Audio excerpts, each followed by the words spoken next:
मित्रांनो, लग्नानंतर होईलच प्रेम या मालिकेच्या आजच्या भागामध्ये आता सुरेखा म्हणजेच मानिनीची मैत्रीण घरी आलेली असते. तेवढ्यातच काव्यासुद्धा घरी येते आणि मग मानिनी लगेचच तिची ओळख करून देते. तेव्हा कशी वाटली मग माझी सून काव्या, असं मानिनी विचारते. तेव्हा आता सुरेखा म्हणते, खूपच गोड आहे गं, खूप सुंदर आहे तुझी सून. मग सुरेखाला थोडासा संशय येतो की मी काव्याला अगोदर कुठेतरी भेटली आहे आणि म्हणूनच ती मनातल्या मनात विचार करू लागते आणि त्यानंतर थेट काव्यालाच विचारते, काय गं काव्या, आपण या अगोदर कुठे भेटलोय का? तेव्हा काव्या म्हणते, नाही हो, मला तर आठवत नाही आहे आपली कुठे भेट झाली आहे म्हणून. मग आता सुरेखा म्हणते, I don't know why, but मला असं वाटतंय की मी ना तुला कुठेतरी पाहिलंय. तरीही आता काव्य विचार करत राहते, तिला काही आठवत नसतं. मग ती, नाही मी नाही पाहिलं तुम्हाला, असं म्हणते. तेव्हा मानिनी म्हणते, चल ग, अगं इतक्या वर्षात माझ्याकडे तू डुंकूनही बघितलं नाही आणि आता काय म्हणतीये तर काव्याला बघितलं असं का? मग त्यानंतर आता मानिनी म्हणते, चल काव्या, आता तू आवरून घे हां, कारण खूप गुलाल आता तुझ्यावर उधळलेला आहे. आणि हा गधडा पार्थ कुठे आहे ग? त्यावेळी आता पार्थ ना गाडी पार्क करतायत. जसा त्यांनी माझ्यावर गुलाल उधळला ना, तसाच त्यांच्या गाडीवर सुद्धा लोकांनी खूप गुलाल उधळला आहे. आता ते साफ करतायत, येतीलच, असं जेव्हा ती म्हणते ना, तेव्हा मात्र मानिनी म्हणते, बरं ठीक आहे, तू जा रूममध्ये. त्यानंतर आता काव्य तिथून गेल्यावर मानिनी म्हणते, बरं सुरेखा, तू इथे बस, मी तुझ्यासाठी फक्कड अशी कॉफी बनवून आणते. तेव्हा सुरेखा विचारते, अगं कॉफी काय, वाईन नाही आहे का? तेव्हा, अगं तुला लाज वाटते का? आत्ता बाप्पाचं विसर्जन करून आलो ना आपण आणि तू वाईन मागतीयेस, ते काही नाही. आता बस बरं, मी तुझ्यासाठी कॉफीच बनवणार. तेव्हा आता सुरेखा म्हणते, हो पण विदाऊट शुगर हां. त्यावेळी मानिनी हो म्हणून किचनकडे वळते. त्यानंतर आता सुरेखा अजूनही काव्याच्याच विचारात असते. ती म्हणत असते की कुठे पाहिलं बरं या काव्याला मी, असा विचार करत करत ती आता आठवू लागते. तेव्हा तिला आठवतं, माझ्या वांद्र्याच्या कॅफेमध्ये ही आणि तिचा बॉयफ्रेंड नेहमीच यायचे. त्या दिवशी आता काव्या जरा रुसलेली असते, त्यामुळे जीवा तिच्यासाठी तिथे कॅफेमध्ये काहीतरी टेबलवर काढत सुरेखा त्यांच्याकडे खूप वेळ पाहत असते. तर काव्या तेव्हा एकदमच उदास असते. त्यावेळी ती तिच्या वेटरला म्हणजे रश्मीला पुढे बोलवते आणि विचारते, काय गं रश्मी, त्या कपलचं तिथे काय चाललंय? रश्मी म्हणते, ते कपल ना खूप रोमॅन्टिक आहे, आपल्या गर्लफ्रेंडला इम्प्रेस करण्यासाठी काहीतरी करत असेल. रोज येतात हा ते इथे आणि त्यांचं महिन्याचं जर बिल काढलं ना तर माझा पगारा एवढं त्यांचं बिलच आहे, असं आता लगेचच रश्मी सांगते. तेव्हा सुरेखा म्हणते, बरं बरं ठीक आहे, तू आता तुझ्या ऑर्डर कंप्लीट कर. मग रश्मी लगेचच तेथून जाते. त्यानंतर आता काव्यासुद्धा सुरेखाजवळ जाते आणि विचारते की सर्व्हिस चार्ज कट करणार का? सुरेखा म्हणते की हो, सर्व्हिस चार्ज कट केले जातील, पण तुला एक सांगू, तू आणि तो तुझा बॉयफ्रेंड आहे ना, तुम्ही दोघेही एकत्र खरंच खूप छान दिसता. तुझा बॉयफ्रेंड आहे ना तो? तेव्हा काव्य म्हणते, बॉयफ्रेंड नाही आहे, हजबंड आहे. त्यानंतर तिला अजून अशा खूप काही गोष्टी आठवतात, जेणेकरून जीवा आणि काव्याने त्या कॅफेमध्ये एकत्र घालवलेले जे क्षण असतात ना, तेच रोज रोज काव्या आणि जीवा हे दोघेही त्या कॅफेमध्ये जात असतात. त्याचबरोबर तिथे जास्त वेळ आपला एकत्र घालवत असतात आणि त्यांचा टेबल नेमका सुरेखाच्या टेबलसमोरच असल्यामुळे सुरेखा रोज त्यांना बघायची आणि हेच तिला आता आठवतं की कशाप्रकारे जीवा आणि काव्याची केमिस्ट्री होती. तर आता सुरेखाला हे सगळं आठवल्यानंतर एकदम असा शॉकच बसतो. आता तिचा नवरा कोण आहे नक्की, ही खात्री तिला करून घ्यायची असते. तर आता दुसरीकडे जीवा हा एका स्टॉलवर वडापाव खात बसलेला असतो. तो आता वडापाव एन्जॉय करत असतो. त्याचवेळी आता नंदिनीही तेथे येते आणि विचारते, काय हो, हे काय करताय तुम्ही, इथे वडापाव खात बसलात का? अहो किती वेळ झाला मी तुम्हाला शोधतीये, तुम्हाला कळत नाही का मी तुम्हाला शोधत होते ते? तेव्हा तो आता अगोदर वडापाववर ताव मारतो आणि विचारतो, काय गं, एवढं काय झालं पण तुला चिडायला? तेव्हा ती विचारते, काय झालं चिडायला म्हणजे? तिथे मला असं विष मागत उभं केलं आणि तुम्ही इथे समोर एकटेच आलात वडापाव खायला? अरे काही सांगायची पद्धत बिद्धत आहे की नाही, असं ती अगदी रागातच विचारते. मग आता तो म्हणतो, अरे यात काही सांगण्यासारखं, आता तू बस बरं अगोदर इथे, बस बस, असं तो नंदिनीला जबरदस्तीने त्याच्यासमोर बसायला सांगतो. तेव्हा नंदिनीसुद्धा त्याचं ऐकून तेथे बसते. तेव्हा ती विचारते, काय झालं, बोला ना. तो म्हणतो, अगं चिडू नकोस ना, म्हणजे मी एकटा पुढे वडापाव खायला आलो म्हणून आता तुलासुद्धा खायचा आहे ना, दादा एक वडापाव द्या बरं, असं म्हणून तो एक वडापावची ऑर्डर देतो. तेव्हा नंदिनी म्हणते, मला नको आहे वडापाव, खरंच नको आहे. जीवा म्हणतो, आता खावाच लागेल. तेव्हा आता जबरदस्तीने तो घ्यायलाच लावतो. काकासुद्धा नंदिनीला वडापाव देत आहे. तेव्हा नंदिनी विचारते, तुम्हाला मस्करी सुचतीये का हो? अहो मी काहीतरी बोलतीये, तुम्हाला अजूनही मस्करी का सुचते ना कळत नाही. मी काहीतरी सिरियसली विचारते ना तुम्हाला. तिथे एकतर दिसत नव्हतं कुठे मला, मी सगळीकडे तुम्हाला शोधून शोधून वेडी झाले अक्षरशः. एकतर माझ्याकडे फोन नाही, तुमच्याकडे फोन नाही, आणि तुम्हाला जर काही झालं असतं तर मग आता जर तुम्ही सापडलेच नसते तर काय केलं असतं मग मी. तेव्हा तो आता म्हणतो, अगं हो हो, किती बोलतेस तू, तुला दम नाही लागत का असं बोलताना. तेव्हा लागला ना, अगदी चांगला दम लागलाय, पण बोलून नाही तर तुम्हाला शोधून शोधून दम लागलाय मला. तेव्हा तो म्हणतो, एवढंच ना, मग तुझ्यासाठी छाछ मागू की लस्सी मागू. अगं ते छाछ आणि लस्सी वगैरे सोड, मी तर म्हणतोय तू ना हा झणझणीत वडापाव खा, अगं अगदी अप्रतिम आहे. असं म्हणून तो अजूनही एक वडापाव एन्जॉय करत असतो, खात असतो आणि म्हणतो, अरे वाव, किती मस्त आहे, झणझणीत. तेव्हा नंदिनी म्हणते, अजूनही तुम्हाला मस्करी सुचतीये का? अहो मी काहीतरी सिरियसली बोलतीये ना इथे. हे पहा, माझं बोलणं ना असं गमतीमध्ये घेऊ नका हा तुम्ही. तेव्हा जीवा म्हणतो, शांत हो शांत हो, मी तुझं बोलणं ना अजिबात गमतीत घेत नाहीये.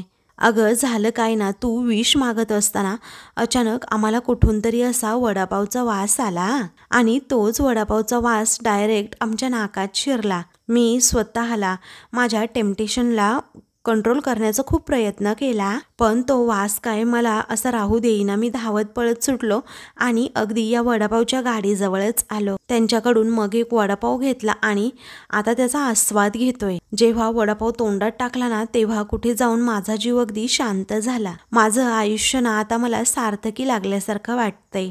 तेव्हा नंदिनी म्हणते, हो का, पण हे असं कुठलं आयुष्य आहे जे वडापाव खाऊन सार्थकी लागतं. तेव्हा जीवा म्हणतो, एक मिनिट, काहीही झालं ना तरीही वडापावची भंकच नाही हा. माझी हवी तेवढी चेष्टा कर, परंतु वडापावची अजिबात मस्करी करायची नाही हा.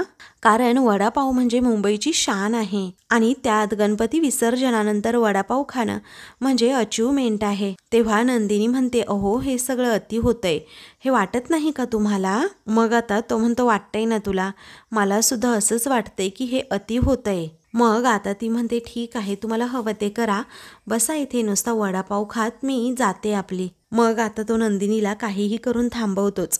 तेव्हा नंदिनी रागातच म्हणते, अहो तुम्हाला काही कळतं की नाही, मी जेन्युइनली तेथे विष मागत बसले आणि तुम्ही पुढे निघून आलात. अहो जेव्हा मी डोळे उघडले ना तेव्हा तुम्ही तिथे नव्हतात. तेव्हा खरं तर मी किती घाबरले होते, किती डिस्टर्ब झाले होते. इकडे सैरावैरा तुम्हाला पाहत होते, असं अगदी डोळ्यात पाणी आणून ती म्हणते आणि जीवाची काळजी अगदी चेहऱ्यावर तिच्या स्पष्टपणे दिसत असते. अहो नको नको ते विचार आले माझ्या मनात, अगदी सगळीकडे शोधलं मी तुम्हाला, माझ्या अंगातला अक्षरशः त्राण निघून गेला सगळा.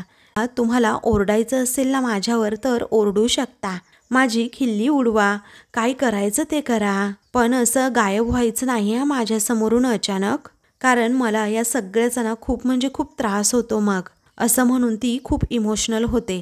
तेव्हा जीवा आता सगळं तिचं बोलणं ना अगोदर शांतपणे ऐकून घेतो आणि तिच्याकडे खूप वेळ पाहतच राहतो, कारण नंदिनी यावेळी ना खूप सिरियस झालेली असते. तो म्हणतो, नंदिनी, पण मला एक गोष्ट समजली नाही, मी तुझ्या नजरेसमोरून गेलो, त्याचा त्रास का ग झाला तुला एवढा? म्हणजे मी हरवलो, तुला दिसलो नाही, याचं एवढं टेन्शन का घेतलंस बरं तू? तेव्हा नंदिनी अगदी इमोशनल होते आणि विचारते, का म्हणजे? अहो काळजी वाटली मला तुमची, कारण तुम्हाला काही झालं असतं म्हणजे. तेव्हा गणपती बाप्पा मोरया असा जयघोष करत तेथून विसर्जनाची मिरवणूक चाललेली असते. तेव्हा नंदिनी अगदी ते ऐकून भानावर येते आणि अगदी आपले डोळेच एकदम बंद करून घेते. तेव्हा जीवाला समजतं नंदिनीला माझी काळजी वाटायला लागली आहे. तो विषय टाळतो आणि म्हणतो, हे बघ अगं, हा वडापाव खाल्ला ना तू झणझणीत, माझ्याविषयीची काळजी लगेचच दूर होईल आणि रागसुद्धा दूर होईल हां. त्यानंतर तो आता तिला फोर्सफुली तेथे बसवतो आणि वडापाव खायलाच देतो. नंदिनी हा वडापाव आता खाऊ लागते, तर तो तिच्याकडे अजून खूप वेळ बघतच राहतो. मग त्यानंतर मनातच तो विचार करू लागतो, नंदिनीला माझ्याबद्दल नक्की काय वाटतंय हे बघण्याचा माझा आजचा जो इकडे गायब होण्याचा फॉर्म्युला होता ना, तो अगदी वर्क झालाय असं म्हणून तो मनातच खुश होतो.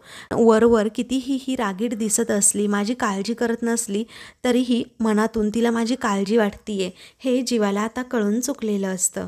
तर दुसरीकडे सुनीता आणि मानिनी या दोघीही किचनमध्ये असतात आणि मानिनी कॉफी बनवत असते आणि गप्पासुद्धा मारत असते. सुनीता तिला सांगते, अगं काव्या आणि पार्थ ना माझ्या कॅफेमध्ये येऊन गेले आहेत. तेव्हा मानिनी आश्चर्याने विचारते, काय कॅफेमध्ये येऊन गेले आहेत का? कधी गं?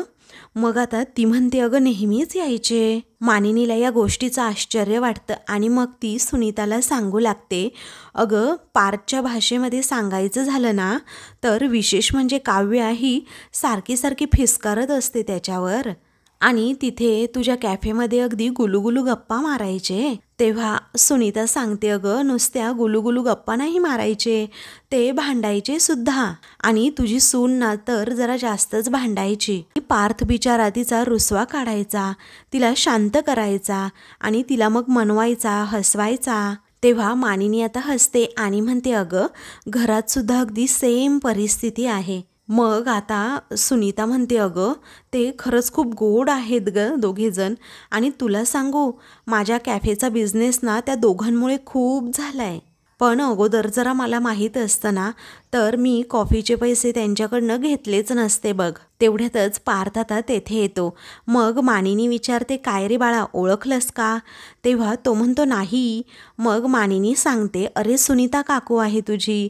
तेव्हा पार्थ म्हणतो, हो समजलं समजलं, अगं तुझी शाळेतली मैत्रीणच ना. त्यावेळी ती म्हणते, हो. मग पार्थ म्हणतो, खूप वर्ष झालं आपण भेटलोच नाही ना. पण काय हो, तुम्ही जुन्या घरी एकदा आला होतात ना. पण मला सांग जीवा, तू किती बदलला आहेस रे. अरे तुला तर अगदी ओळखलंच नाही मी. तेव्हा मानिनी म्हणते, अगं खरंच सुनीता, खरंच तू ओळखलंच नाही आहेस. तेव्हा लगेचच आता पार्थ आपली ओळख सांगतो, अहो मावशी, मी जीवा नाही तर पार्थ आहे. मग आता सुनीता म्हणते, छे बाबा, तू पार्थ कसा असू शकतो, कारण काव्याचा नवरा तर पार्थ आहे ना. तेव्हा मानिनी हसते आणि विचारते, काय गं सुनीता, तू विसर्जनाच्या अगोदर थोडी घेतली होती का? मग आता सुनीता म्हणते, नाही गं मानिनी, अगं हाच पार्थ आहे आणि हाच पार्थ म्हणजे आपल्या काव्याचा पार्थ. त्यानंतर आता पार्थ म्हणतो, चला मी आता फ्रेश होऊन आलो हा पटकन. त्यावेळी सुनीता पुन्हा विचारते, खरंच तू पार्थ आहेस का रे? तो म्हणतो, हो मावशी, मीच पार्थ आहे. असं म्हणून तो तेथून जातो. तेव्हा पार्थ जात असताना ती त्याच्याकडे खूप वेळ पाहतच राहते. तेव्हा मानिनी विचारते, सुनीता, असं भूत बघितल्यासारखी तू त्याच्याकडे काय बघतीयस गं? अगं तूच मला सांगितलं ना की तुझ्या कॅफेमध्ये पार्थ आणि काव्या बऱ्याच वेळा येऊन गेले आहेत आणि तूच पार्थला ओळखलं नाही. कमाल आहे हा तुझी. मग सुनीता म्हणते, कारण मी ज्याला काव्याचा नवरा पार्थ समजत होते ना, तो हा नाहीच आहे अगं मानिनी. हे ऐकून आता मानिनीलाच प्रचंड असा धक्का बसतो. मग आता म्हणजे असं ती विचारते. तेव्हा काव्यासोबत येणारा मुलगा दुसराच कोणीतरी होता असं ती सांगते. मग आता सुनीताला सगळं ते आठवत असतं आणि ती मानिनीला सांगते की कशा प्रकारे ते दोघेही माझ्या कॅफेमध्ये ना रोज यायचे. तेव्हा मानिनी एकदम शॉक होते आणि विचारते, काय गं काव्या त्या मुलाला हजबंड असं म्हणत होती का? तेव्हा सुनीता म्हणते, हो अगं 6 महिन्यां अगोदरची ही गोष्ट आहे. तेव्हा मानिनी म्हणते, अच्छा 6 महिन्या अगोदरची गोष्ट आहे का? अगं मग ठीक आहे, कारण तो कदाचित ना तिचा बॉयफ्रेंड होता. तेव्हा सुनीता म्हणते, मानिनी अगं तू इतकी कॅज्युअल कशी असू शकतेस? अगं इतक्या कॅज्युअली कशा घेऊ शकतेस तू गोष्टी? त्यावेळी मानिनी विचारते, अगं काय हरकत आहे, प्रत्येकाचा असा काही ना काही भूतकाळ असू शकतो अगं सुनीता. कारण काव्याचं कोणत्या परिस्थितीमध्ये लग्न झालं आहे ना हे तर तुला माहीत नाही आहे, आणि लग्ना अगोदर असेल कुणावर प्रेम तर काय हरकत आहे. अगं आता विक्रमचंच बघ ना, अगोदर त्याचं कुणावर प्रेम होतं हे तर तुला माहीतच आहे ना. मग जर माझ्या नवऱ्याचा भूतकाळ मी ॲक्सेप्ट करू शकते तर माझ्या सुनेचा का नाही. तेव्हा सुनीता विचारते, आर यू शुअर ती तिचा भूतकाळ लगेच विसरली असेल. तेव्हा मानिनी म्हणते, अगं हो, कारण माझा काव्यावर ना अगदी पूर्णपणे विश्वास आहे. कारण आता तिच्या आयुष्यात ना फक्त आणि फक्त पार्थ आहेत, आणि तो कॅफेवाल्या मुलाचा चॅप्टर लग्नानंतर संपला असणार. अगं आता मानिनी तेथेच विषय टाळते आणि म्हणते, मी देवासमोर दिवा लावून येते, तोपर्यंत दूध बघशील प्लीज, कारण उतू जाईल हा. असं म्हणून ती पुढे निघालेली असताना मनातून काव्याच्या आता पहिल्या बॉयफ्रेंडबद्दल काही जातच नसतं. म्हणजे तिचा एक बॉयफ्रेंड होता आणि ती आपल्याबरोबर खोटं बोलली असं मानिनीला आता वाटत असतं. मग इकडे आता सुनीता विचार करते, मी त्या दोघांनाही पाहत होते रोज, आणि मानिनीला ना याबद्दल सांगावं लागेल मला. मग आता सुनीता पुन्हा बाहेर येते आणि म्हणते, मानिनी नाही नाही. अगं काव्याच्या मनातनं अजूनही त्या कॅफेवाल्या मुलाचा चॅप्टर क्लोज झालेला नाही आहे, ऐकत जा जरा तू. अगं कारण आजही मी त्या दोघांना ना एकत्र बघितलंय.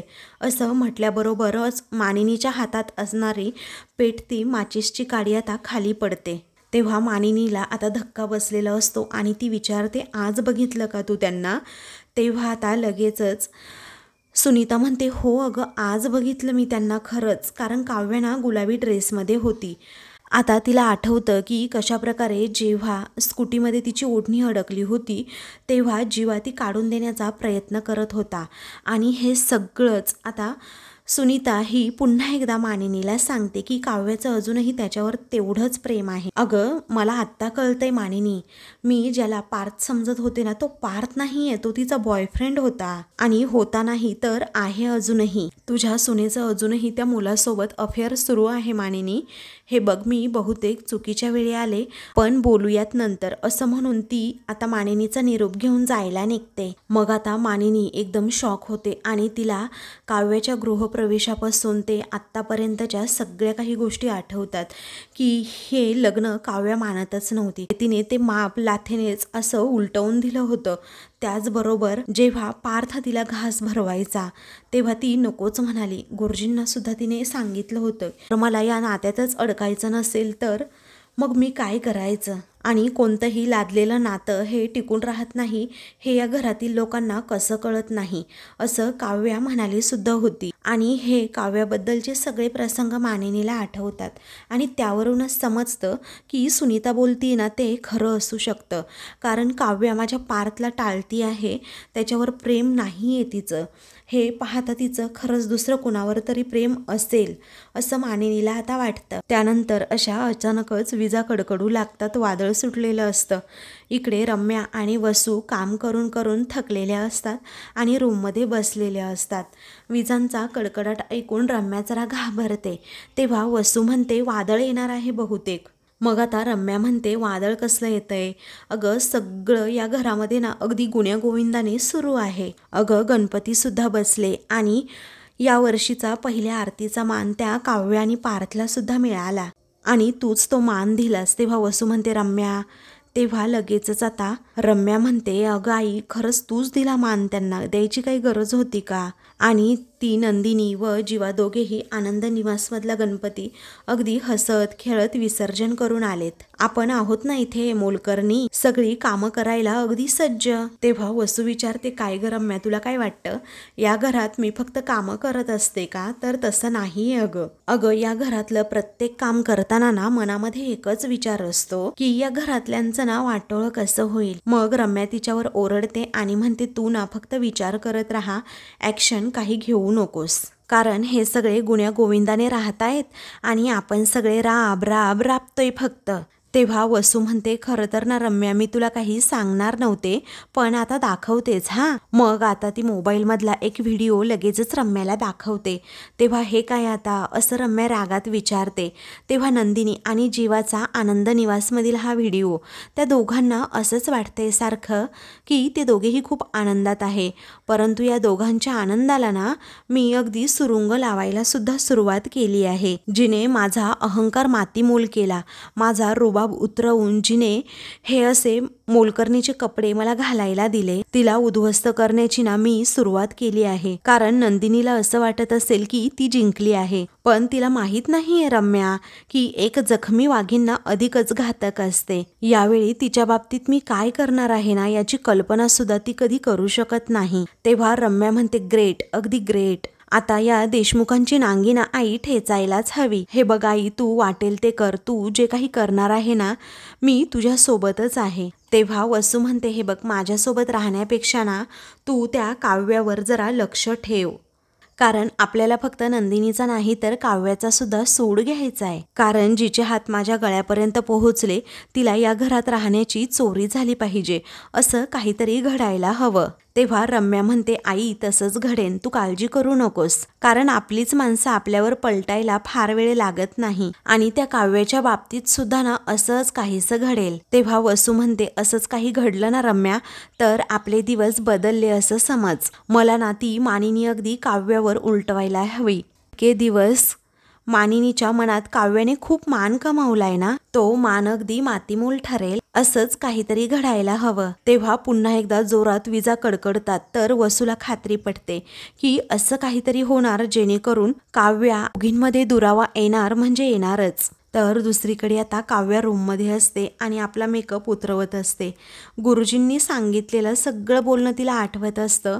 तेव्हा ती अधिकच टेन्शनमध्ये असते आणि मनातच विचार करते की विसर्जनाचा दिवस संपला पण अजून काहीही घडलेलं नाही. त्यामध्ये अजून तरी काही वाद नाही आणि कोणताही क्लेश सुद्धा नाही. माझ्यावर कोणतेही आळ आरोप काहीही नाही. कारण गुरुजींची भविष्यवाणी कधी चुकत नाही असं पार्थ म्हणालेत खरे, पण मीच अपवाद ठरलीये बहुतेक. पण आता असो, काहीही झालं नाही ना, हेच चांगलं आहे. तर आता मित्रांनो, पुढील भागामध्ये मानिनी काव्याकडे येते. तेव्हा काव्या म्हणते, आई हे घ्या दागिने. त्याचवेळी मानिनी विचारते, मंगळसूत्र काढायची एवढी घाई? अगं, लग्न झाल्यानंतर ना लग्ना अगोदर जी प्रेमाची गाठ असते ना ती अगोदर सोडावी लागते काव्या. अगं, लग्ना अगोदर तुझं अफेअर होतं काव्या आणि ते लग्नानंतरही सुरू आहे, बरोबर ना? तेव्हा मानिनीने असा थेट प्रश्न विचारल्यानंतर काव्या एकदमच घाबरून जाते. अशाच मालिकेंचे पुढील भाग पाहण्यासाठी चॅनलला सबस्क्राईब करा.